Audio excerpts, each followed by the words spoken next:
Hi అండి, అందరికీ నమస్తే. నేను మీ ప్రియమనే ముచ్చట్లకి స్వాగతం.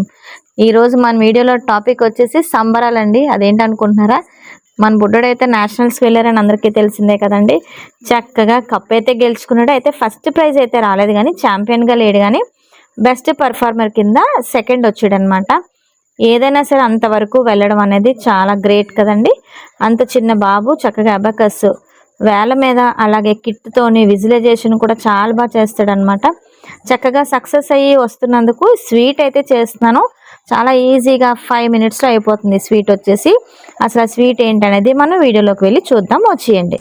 అయితే ముందుగా బాణీ పెట్టానండి. దీంట్లో ఏంటంటే ఒక 8 స్పూన్లు నెయ్యి వేస్తానండి. ఇందులో చాలా బాగుంటుంది టేస్ట్ అయితే. చూడండి ఒకసారి. మనం కొలత ప్రకారం చేసుకుంటే సూపర్ టేస్ట్ అనమాట. నెయ్యి కొంచెం వేడెక్కింది కదండి. దీంట్లో ఏంటంటే నేను కాచి చల్లార్చిన పాలు అనేది ఇందులో వేసుకున్నాను అనమాట. ఇది 250 ml కప్ అనమాట. ఇవి 2 కప్పులు అనేది మనం ఇందులో వేసుకోవాలి. ఓకేనా? మరగబెట్టేసి పాలు అనేవి మనం చల్లార్చి పెట్టాలి. ఓకేనా?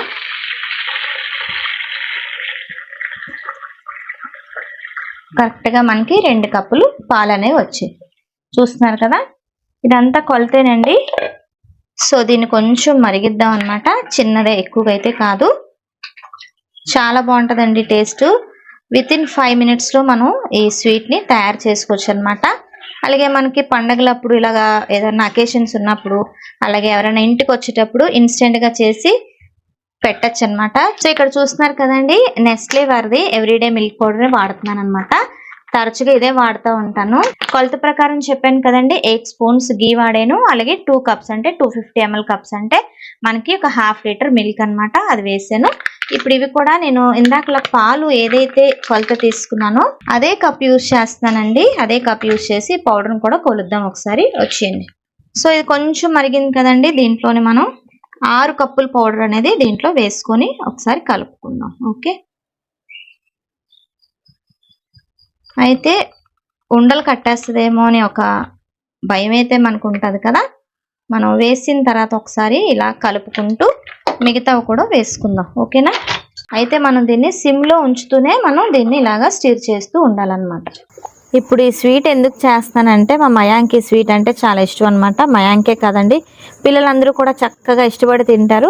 ఈజీగా అయిపోతుందండి, చక్కగా కోవా బిళ్ళలా చేసుకోవచ్చు. అందుకే ఈ స్వీట్ అనేది వెంటనే అయిపోతుంది. మరి వాడు వచ్చేటప్పటికి అన్ని రెడీ చేయాలి కదా అని చెప్పి వెంటనే చేసేస్తాను.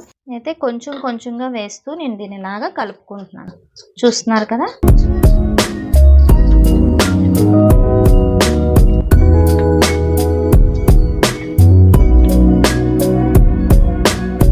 పిల్లలు చాలా ఇంట్రెస్ట్గా తింటారండి. చాలా అంటే చాలా బాగుంటుంది అనమాట. మీరు కూడా ఇలాగే ట్రై చేయండి ఒకసారి. ట్రై చేసి నాకు ఎప్పుడైనా మీరు చేస్తే కామెంట్ చేయండి ఎలా వచ్చింది అనేది. సో ఇది లాస్ట్ 6th కప్ అండి, వేసేసాను కదా. చక్కగా మనం దీన్ని ఇలా కలుపుకుంటూ ఉండడమే. మిల్క్ పౌడర్తో ఏ స్వీట్ చేసినా చాలా టేస్ట్ అయితే ఉంటుంది.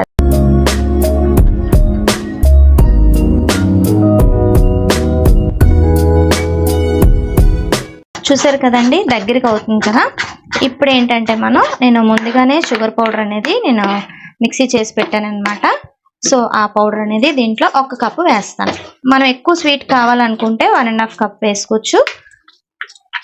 ఎక్కువ స్వీట్ వద్దు అనుకుంటే మనం 1 కప్పు సరిపోతుంది అనమాట. అది కరెక్ట్ కొలత. సో ఇది ఏదైతే నేను కొలత తీసుకున్నానో స్టార్టింగ్ నుంచి ఇదే కప్ యూజ్ చేస్తాను అనమాట. ఇది 1 కప్ అయితే మనకు సరిపోతుంది. ఇంకా ఎక్కువ స్వీట్ కావాలనుకుంటే మనకు ఇంకొక 1/2 కప్ వరకు యాడ్ చేసుకోవచ్చు. చూసారు కదండి, షుగర్ మొత్తం కరిగినంత వరకు మనం దీన్ని ఇలాగా కలుపుకుంటూ ఉండాలి. అయితే బాణీని అడుగు పట్టనివ్వకూడదండి. అడుగు పడితే మనకి మాడు వాసన వచ్చేస్తుంది అనమాట కోవా అనేది. అయితే మనం ఇలా కలుపుకుంటూ ఉంటే మనకి ఎటువంటి మాడు పట్టదనమాట. సో ఇలా మనం చక్కగా కలుపుకోవడమే. ఇలా మనం కలుపుకుంటూ ఉండడమేనండి. చక్క పాకం కడుతుంది, దగ్గరికి అయిపోతుంది అనమాట. ఇది కొంచెం ఉడుకుతుంది కదండి. ఇలా అయినేటప్పుడు నేను ముందుగానే ఇలా ఎలచి ఉంటుంది కదండి, చక్కగా ఇలా పౌడర్ చేసుకుని పెట్టాను అనమాట.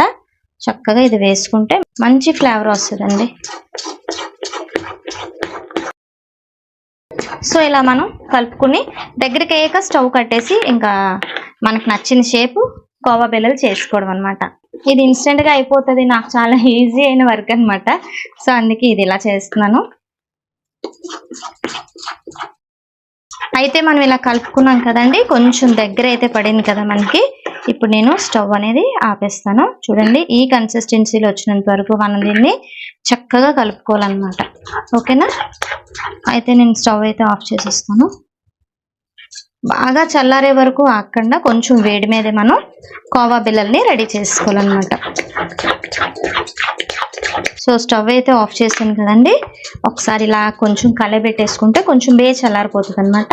పూర్తిగా చల్లారనివ్వకుండా మనం కోవా బిళ్ళల్ని టక్టకామని ఫాస్ట్ గా చుట్టేసుకోవాలి. ఓకే, సో ఇది ఇలా కొంచెం చల్లారింది కదండి, కొంచెం కొంచెంగా తీసుకోమని చక్కగా కోవా బిళ్ళల్లా చేసుకోవడం. చూసారు కదా,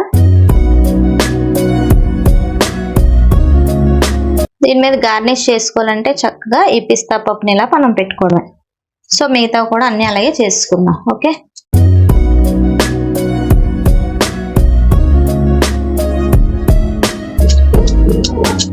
చాలా సింపుల్ అండి, చాలా క్విక్ ప్రాసెస్ తో అయిపోతుంది అనమాట ఈ కోవా. చక్కగా మీరు కూడా ఒకసారి ట్రై చేయండి. ఓకే, మిగతా అన్నీ కూడా మనం ఇలాగా ఉండలు చుట్టేసుకుందాం.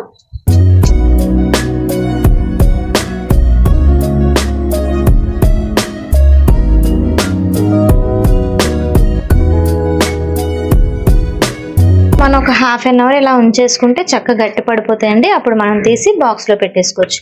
ఓకేనా? సో మనం ఇలా ఉండలు చేసుకునేటప్పుడు కొంచెం కొంచెంగా నెయ్యి అనేది ఇలాగా అప్లై చేసుకొని చక్కగా ఇలాగ మనం రౌండ్ బాల్స్ లా తీసుకోవాలి. ఓకే,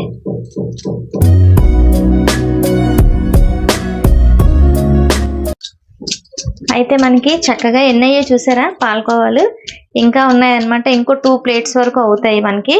సో చాలా హ్యాపీ అండి, తక్కువ టైంలో ఎన్ని కోవాలు అయినాయి చూసారు కదా. సరే కదండి, ఒక మంచి రెసిపీ షేర్ చేశాను. చాలా క్విక్ ప్రాసెస్ లోనే మనం హ్యాపీగా చేసేసుకోవచ్చు అనమాట. మన అందరి బ్లెస్సింగ్స్ ఫలించేయండి. వాడు సక్సెస్ అయ్యాడు, తిరిగి వచ్చినందుకు స్వీట్ అనమాట.